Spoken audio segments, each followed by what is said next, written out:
নমস্কার, আমি ঈশানী চলে এসেছি বাচ্চাদের একটি খুবই প্রিয় টিফিন রেসিপি নিয়ে। Egg roll. প্রথমে আটা বা ময়দা মেখে তারপরে রুটি আকারে বেলে তাওয়াতে দিয়ে দিয়েছি। প্রথমে রুটির মতো দুই পিঠ ভালোভাবে সেঁকে নিতে হবে। এরপর দুই পিঠ তেল লাগিয়ে আবারও ভালোভাবে সেঁকে নিতে হবে।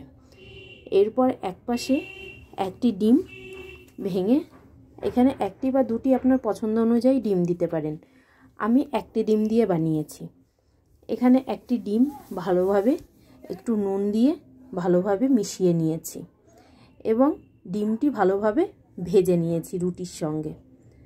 এখন ডিমটি ভালোভাবে ভাজা হয়ে গেলে ডিম রুটিটি একটি ফয়েল পেপারের ওপরে দিয়ে দিয়েছি।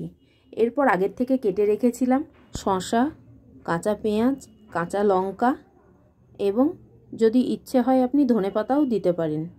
আর তার উপরে অল্প একটু কাসুন্দি, অল্প একটু টমেটো সস আর অল্প একটুখানি গ্রিন চিলি সস এবং ভালোভাবে এটি গোল করে একটি ফয়েলের মধ্যে র্যাপ করে নিয়েছি। ব্যাস, একদম রেডি এগ রোল।